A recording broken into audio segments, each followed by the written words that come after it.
나는 전능하신 아버지 하나님 천지의 창조주를 믿습니다. 나는 그의 유일하신 아들 우리 주 예수 그리스도를 믿습니다. 그는 성령으로 잉태되어 동정녀 마리아에게서 나시고 본디오 빌라도에게 고난을 받아 십자가에 못 박혀 죽으시고 장사된 지 사흘 만에 죽은 자 가운데서 다시 살아나셨으며 하늘에 오르시어 전능하신 아버지 하나님 우편에 앉아 계시다가 거기로부터 살아있는 자와 죽은 자를 심판하러 오십니다. 나는 성령을 믿으며 거룩한 공교회와 성도의 교제와 죄를 용서받는 것과 몸의 부활과 영생을 믿습니다. 아멘. 오늘 우리에게 주시는 하나님 말씀은 구약 성경 사무엘상 29장의 말씀입니다. 사무엘상 29장 1절에서부터 11절까지의 말씀인데요. 본문이 조금 길기 때문에 우리가 함께 읽기로는 1절에서부터 5절까지 우리가 함께 교독하겠습니다. 제가 먼저 읽겠습니다. 블레셋 사람들은 그들의 모든 군대를 아벡에 모았고 이스라엘 사람들은 이스라엘에 있는 셈 곁에 진쳤더라.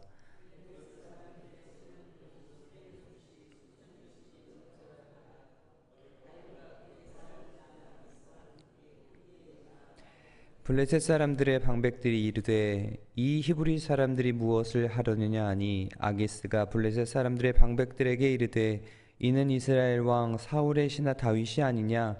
그가 나와 함께 있은지 여러 날 여러 해로되 그가 망명하여 온 날부터 오늘까지 내가 그의 허물을 보지 못하였노라.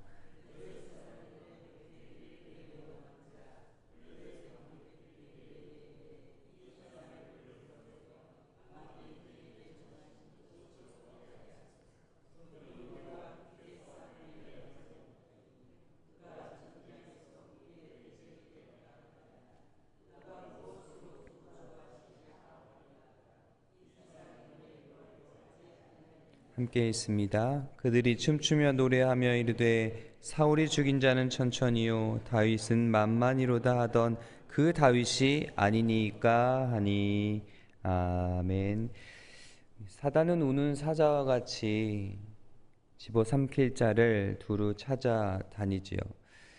하나님의 택하신 자녀들로 하여금 그 마음을 실족하게 하거나 또 시험에 빠지게 해서 하나님의 뜻에서부터 멀어지도록 또 하나님의 말씀에서부터 멀어지도록 지금도 그 대상자를 찾아 다니고 있습니다. 어떻게 우리의 마음을 흔들어 놓느냐, 때로는 우리의 상황과 형편을 바꾸어 놓기도 합니다. 또 때로는 우리의 생각과 마음을 여러 가지로 흔들어 놓으면서 어떻게 하면 우리 안에 심겨진 말씀을 뽑아낼까? 어떻게 하면 하나님의 뜻에서부터 멀어질까? 계속해서 우리들을 여러 가지 방법으로 공격하기도 합니다.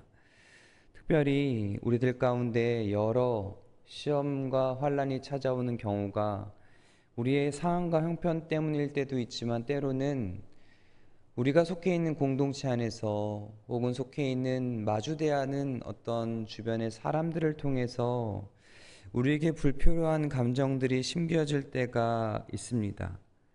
그래서 이 불필요한 감정 때문에 이 감정 소비하면서 우리의 마음과 생각이 흔들리기도 하고 또 좌절을 겪게 되기도 하고 아픔을 겪게 되기도 하지요. 그 불편한 감정들 중에 여러 감정들이 있겠습니다마는 우리로 하여금 분노하게 만들기도 하고 때로는 서운한 감정을 만들게 하기도 하고 때로는 미움과 같은 감정들을 심어주기도 하지만 그 중에서도 우리가 가장 조심해야 될 것이 있다면 아마 이 시기와 질투라는 감정이 아닐까 싶습니다. 이 시기와 질투라는 감정은 생각보다 다른 감정에 비해서 훨씬 더 오랫동안 우리 안에 머물러 있으면서 그 감정을 품은 사람도 점점 메말라 가게 하지만 또한 그 시기와 이 시기와 미움의 대상자도 상당히 괴롭게 만드는 그런 감정입니다. 우리는 살아가면서 때로는 누군가를 시기하기도 하고 질투하기도 하고, 때로는 반대로 우리가 누군가의 시기와 질투를 받게 되는 경우도 있지요. 누군가 나를 미워하고 또 나를 적대시하면서, 그래서 상황과 형편을, 주변 사람들을 자꾸 선동해서 우리로 하여금 억울한 상황을 만들어가고, 또 우리 안에 어떤 상처와 미움들을 남기게 되는 경우가 종종 있습니다. 그럴 때 우리는 어떻게 대처해야 되는가? 우리는 그러한 상황과 그러한 감정들을 어떻게 넘어설 수 있는가? 오늘 본문에서는 이에 대해서 우리에게 다윗을 통하여 어떻게 해야 되는지를 우리에게 말씀하여 주고 있습니다. 오늘 우리가 읽은 본문의 말씀을 보면 이 블레셋과 이스라엘이 전쟁을 앞두고 있는 상황입니다. 그런데 문제는 이 사무엘상 27장에 보시면 다윗이 사람들을 데리고 이 사울의 위협을 피해서 블레셋 가드의 왕인 아기스에게 도망하죠. 망명하게 됩니다. 그래서 블레셋에서 이제 머문 지가 1년 4개월 정도의 시간이 흘렀어요. 그런데 이 1년 4개월의 시간이 어떻게 보면 짧고 어떻게 보면 길지만, 이 다윗이 블레셋에 거하였던 1년 4개월 동안 이제는 블레셋과 한 식구가 된 것처럼 지내는 상황 가운데 놓여져 있었습니다. 그래서 오늘 본문의 3절 말씀을 보시면 블레셋 사람들의 방백들이 이르되 이 히브리 사람들이 무엇을 하려느냐 하니, 아기스가 블레셋 사람들의 방백들에게 이르되 이는 이스라엘 왕 사울의 신하 다윗이 아니냐. 그가 나와 함께 있은지 여러 날 여러 해로되 그가 망명하여 온 날부터 오늘까지 내가 그의 허물을 보지 못하였노라.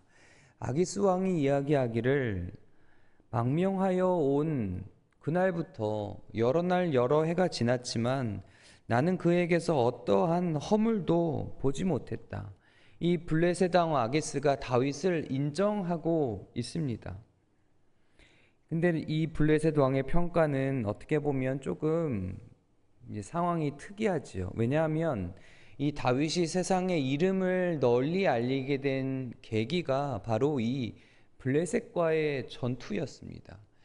블레셋 장수였던 골리앗을 무찌르면서 그 이름이 세상 가운데 드러나게 되지요.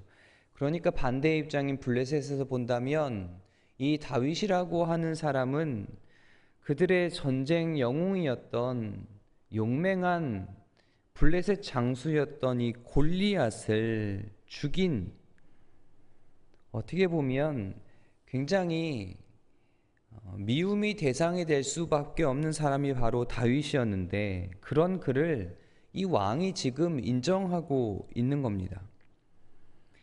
그저 망명해서 조용히 다윗이 그 땅에서 살아왔던 것이 아니라 어떤 일들을 통하여 이 왕에게 인정받고 있는 모습이지요. 그가 블레셋으로 망명할 당시에 이 아기스 왕에게 은혜를 구합니다. 그래서 그의 신복이 되어서 때로는 전쟁에 나가서 승리하기도 하고, 때로는 거짓으로 동족과의 전쟁을 피하기 위해서 거짓으로 위장으로 보고하고, 또 전쟁 노획물이라고 하면서 의복과 같은 것들을 바치기도 하면서 이 여러 날 여러 해 동안 그와 함께 있으면서 그렇게 나름대로 그 땅에서 잘 자리 잡아갑니다. 그런데 이제 그가 피하려고 했던 상황, 동족과의 전쟁을 앞두고 있는 상황 가운데 본의 아니게 다윗은 이 전쟁에 나갈 수밖에 없는 상황이 됐어요. 그런데 이게 문제가 있는 것이 무엇이냐면, 만약에 다윗이 여기서 전쟁에 나가서 이 이스라엘 백성들을 쳤을 경우에 하나님의 계획, 사무엘을 통하여 그에게 기름 부어 주셨던, 그를 왕으로 세우고자 하셨던 하나님의 계획과는 점점 멀어질 수밖에 없는 일이 되는 겁니다. 그런데 마침 그때에 이 히브리 사람들이 전쟁에 나가는 것을 불만스럽게 생각하는 사람들이 다윗이 아기스 왕에게 총애를 받는 것을 평소에 시기하고 질투했던 이 블레셋의 방백들이 오늘 3절과 같이 이야기하는 겁니다. 아니 도대체 이 히브리 사람들이 여기 와서 지금 무엇을 하고 있는 겁니까? 왜 이 사람들이 전쟁을 나가는 겁니까? 4절 말씀해 보시면 블레셋 사람들의 방백들이 그에게 노한지라 블레셋 방백들이 그에게 이르되 이 사람을 돌려보내어 왕이 그에게 정하신 그 처소로 가게 하소서. 그는 우리와 함께 싸움에 내려가지 못하리니 그가 전장에서 우리의 대적이 될까 하나이다. 이 사람들을 다시 돌아가게 하소서. 이 블레셋 방백들 각 지역의 지도자들이 지금 화를 내면서 요청하고 있는 겁니다. 평소에도 다윗이 이 아기스 왕이 다윗을 총애하였던 그 마음에 불만을 품고 있던 사람들이 하나둘씩 그 시기와 미움의 마음들을 지금 표출하고 있습니다. 이 분한 마음을 표현하고 있지요. 아마 마음속으로는 겉으로는 이렇게 표현하고 있지만 이 시기와 질투와 미움이라는 감정이 어떠냐면 겉으로는 이렇게 표현하고 있지만 속으로는 항상 다른 마음을 가지게 되죠. 아, 내가 받아야 될 관심을, 내가 받아야 될 사랑을, 내가 마땅히 누려야 될 것을 저 사람이 뺏어갔다고 생각하는 데서부터 이 시기와 질투가 시작되어진 거죠. 보통 시작되어지거든요. 다윗이 그 모든 것을 지금 빼앗아 갔다고 이 블레셋 방백들은 생각하고 있습니다. 그들 마음 가운데 시기와 질투의 마음이 오늘 본문에서와 같이 화로 표현되고 있지요. 결과적으로는 이 일을 통해서 이 블레셋 방백들의 시기와 이 질투를 통해서 이 분노를 통해서 결국 다윗은 이 전쟁에서 빠지게 됩니다. 여러분 혹시 누군가로부터 이 시기와 질투 또 잘 알지 못하겠는데 이유를 모르겠는 그러한 미움을 또는 모함을 받아보신 적이 있으십니까? 내가 상대방에게 특별히 잘못한 것이 없는 것 같은데 혹은 실수한 게 없는 것 같은데 어떤 사람이 우리를 시기하고 질투하고 미워해서 우리가 속해 있는 어떤 공동체 가운데 우리를 자꾸 밖으로 내몰려고 하고 자꾸 어떤 불이익을 주려고 하고 우리의 마음의 상처와 아픔을 남겨질 때가 그런 상황을 만날 때가 있죠. 물론 억울한 마음이 듭니다. 그리고 그 억울한 마음이 시간이 지나면 우리에게 때로는 분노와 미움이라는 감정을 심어주기도 하고 또 이것을 꼭 갚아줘야겠다 이렇게 생각하는 마음이 들게 되기도 합니다. 어쩌면 다윗이 지금 그러한 상황일지도 모르겠습니다. 그런데 다윗은 늘 하나님 앞에 신실한 사람이었죠. 충성된 사람이었습니다. 블레셋의 일원이 되었지만 여전히 그의 성격은 또 그의 성품은 변함이 없었던 것 같습니다. 왜냐하면 이 아기스 왕이 다윗에 대하여 이야기하고 있는 여러 구절들을 보면 우리가 그렇게 생각할 수 있습니다. 6절 말씀해 보시면 아기스가 다윗을 불러 그에게 이르되 여호와께서 살아계심을 두고 맹세하노니 내가 정직하여 내게 온 날로부터 오늘까지 내게 악이 있음을 보지 못하였으니.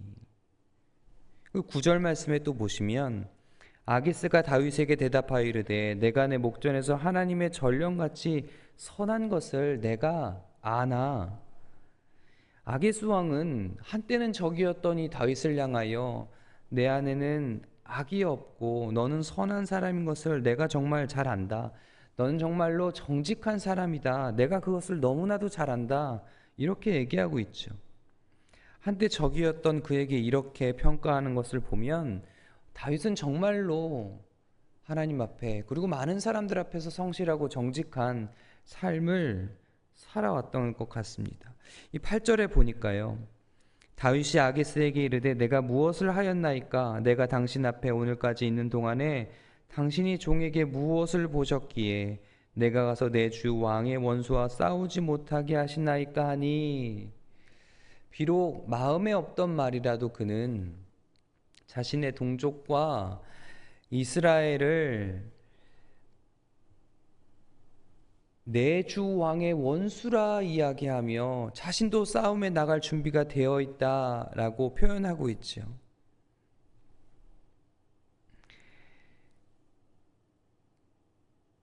그의 그러한 다짐과 각오에도 하나님께서는 이 블레셋 방백들의 마음을 통하여 하나님의 계획에서 멀어져 가지 않도록, 이 다윗이 동족을 향하여 칼을 겨누지 않도록 하나님께서 이 블레셋 방백들의 마음을 이용하시지요.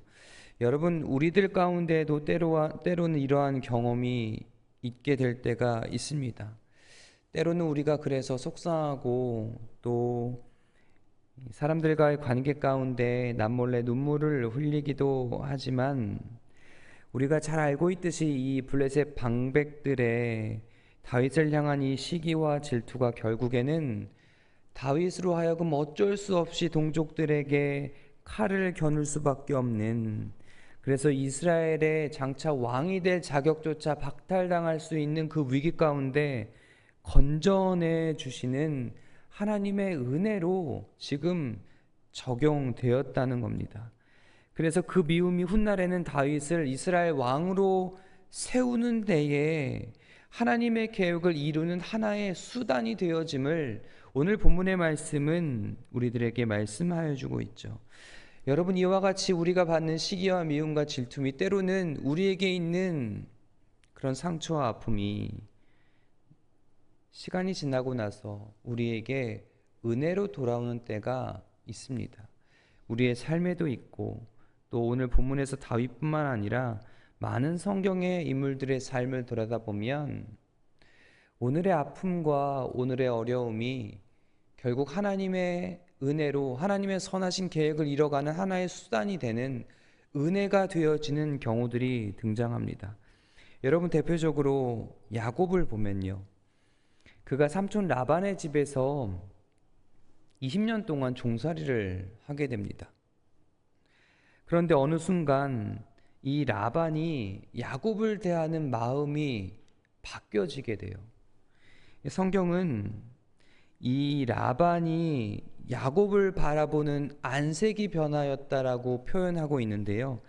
창세기 31장 1절에서 2절에 보면, 야곱이 라반의 아들들이 하는 말을 들은즉 야곱이 우리 아버지의 소유를 다 빼앗고 우리 아버지의 소유로 말미암아 이 모든 재물을 모았다 하는지라, 야곱이 라반의 안색을 본즉 자기에게 대하여 전과 같지 아니하더라. 이 라반의 아들들이 얘기하는 겁니다. 이 야곱이 우리 아버지의 재산을 하나하나 다 빼앗아서 저렇게 이제는 재산이 많아진 거다, 이런 얘기를 들으니까 이 라반이 마음속에 시기와 질투와 미움이 생겨납니다. 그래서 이제는 이 야곱을 대하는 얼굴빛, 안색이 바뀌어지게 되죠. 야곱이 재산이 들어가자 시기와 질투의 마음이 생겨납니다. 그리고 결국 이 안색이 변하는 사건을 통하여 라반이 야곱에 대하여 이 미움과 시기를 갖게 되는 이 사건을 통하여 야곱은 비로소 삼촌의 집에서 거하던 20년간의 시간을 마무리하고 다시 아버지의 집으로 돌아갈 마음을 품게 되지요. 요셉도 마찬가지입니다. 요셉은 그 형들로부터 시기와 미움과 질투를 받았지요. 그래서 이 때문에 애굽의 노예로 팔려가게 됩니다. 그러나 결국 그 사건을 통해서 이 요셉은 애굽의 총리가 되어지죠. 하나님의 인도하심과 역사하심을 이루는 그 첫 단추가 되어집니다. 여러분, 모세와 이스라엘 백성들이 애굽 땅에 거할 때에 왜 그들이 애굽 땅에서 나오게 됐는가? 바로의 마음 때문이지요. 바로가 이스라엘 백성들을 향하여 분노하고 미움과 학대를 통하여 그들을 괴롭게 할 때에 하나님께서 아브라함과의 약속을 꺼내셔서 기억하셔서 그들을 그 땅에서부터 인도하여 내셔서 약속의 땅으로, 하나님께서 약속하여 주신 가나안 땅으로 인도하여 내는 그 첫 출발이 바로 그 바로의 분노와 미움과 그로 인한 학대였습니다. 여러분, 그리고 우리를 우리 죄에서 구원하신 예수님의 십자가의 그 사건도 가룟 유다의 배반과 그리고 이스라엘 종교 지도자들의 모함에서부터 시작되어지죠. 십자가 구속의 역사가 거기서부터 시작되어집니다. 여러분, 이러한 일들이 성경에만 나오고 있지는 않습니다. 여러분, 우리에게도 얼마든지 이러한 일들이 있을 수 있습니다. 그래서 당장에는 억울할 수도 있고 우리가 불이익을 받게 될 때도 있으나 또 가슴이 아플 때도 있지만 눈물이 날 때도 있지만, 그러나 우리가 오늘 본문의 말씀을 기억하면서 그 너머에서 일하시는 하나님이 이것까지도 결국에는 하나님의 은혜로, 하나님의 섭리와 계획, 그리고 하나님의 약속을 이루시는 통로로 쓰실 것임을 꼭 기억하는 저와 여러분을 되어지기를 주님의 이름으로 축원합니다. 이 모든 상황들까지도 하나님께서는 결국 이 모든 것이 합력하여 선을 이뤄가게 하시는 하나님이시라는 그 믿음으로, 그리고 그 믿음이 우리 안에 있을 때 우리가 우리를 시기하고 질투하는, 미워하는 그 대상들, 그 사람들을 한 걸음 나아가 우리가 품을 수 있고 그들을 용서할 수 있게 되어지지 않을까요? 혹시 우리들 가운데 지금 머릿속에 우리들을 시기하고 질투하고 미워하는 사람들이 떠오르신다면, 혹시 우리들 머릿속에 아무 이유 없이 우리를 미워하고 모함하는, 그래서 우리를 곤란하게 만드는 어떤 대상이 떠오르신다면, 그래서 마음이 답답한 분들이 계시다면, 오늘 이 본문의 말씀을 통하여서 인간적인 억울함과 낙심함에 쓰러져 계시지 마시고, 이를 통한 하나님의 놀라운 계획이 우리 가운데, 그리고 나를 향한 주님의 은혜가 바로 이 출발점이 여기 있음을 기억하시면서 하나님의 위로로 오늘 우리에게 맡겨진 삶의 여정을 당당하게 믿음으로 걸어나갈 수 있는 저와 여러분들이 되었으면 좋겠습니다. 때로는 당장에 내가 왜 이런 어려움을 겪어야 하나, 그 일을 도무지 알 수 없는 일들이 있지만 마침내 모든 것을 합력하여 선을 이뤄나가실 그 주님을 바라보면서 낙심과 상처 가운데 머물러 계시지 마시고 소망을 품고 신실하게 주님이 인도하시는 대로 그 길을 따라 한 걸음씩 믿음의 걸음을 내딛는 담대한 그리스도인들이 되어서 그 길 끝에서 반드시 나를 사랑하시는 주님께서 잘했다 그렇게 말씀하시는, 결국 승리하였다 그렇게 칭찬하여 주시고 우리를 격려하여 주시는 그 주님을 만나 뵙게 되는 저와 여러분들 되어지기를 주님의 이름으로 축원합니다. 오늘의 아픔이 아픔에서 끝나지 않고 반드시 은혜로 거듭나게 하실 우리 주님을 기억하시면서 맡겨주신 하루의 한날 여정 가운데 믿음으로 승리하는 저와 여러분들 되어지기를 주님의 이름으로 축원합니다. 함께 기도하겠습니다. 하나님 아버지, 감사합니다. 우리의 삶의 여정 가운데 때로는 우리에게 아픔도 있고 슬픔도 있습니다. 때로는 억울한 상황 가운데 놓여지기도 하고 이유를 알 수 없는 가운데 고통을 겪게 되기도 합니다. 그래서 때로는 남몰래 눈물을 흘리기도 하고 때로는 엎드려 그저 낙심하고 절망 가운데 놓여져 있는 우리들의 모습을 발견할 때도 있지만, 오늘 본문에서와 같이 이 모든 것을 합력하여 선을 이뤄나가시는 우리를 절체절명의 위기 가운데 건져주시고 결국에는 이 모든 것이 하나님의 선하신 계획 가운데 우리에게 가장 좋은 것들로 베풀어 주시고자 하시는 그 은혜의 출발점임을 기억하는 믿음으로 우리의 맡겨진 믿음의 여정을 담대하게 걸어나갈 수 있는 주의 사랑하는 모든 자녀들 되도록 주님께서 역사하여 주시옵소서. 오늘 우리에게 맡겨진 한날의 삶 가운데 이 말씀을 깊이 새기며 하나님의 위로와 가운데 또 하나님의 격려하심과 인도하심 가운데 그 풍성한 은혜 가운데 거하게 되는 하루 한 날 믿음의 여정이 되어지기를 간절히 바라오며 예수님의 이름으로 기도하옵나이다. 아멘.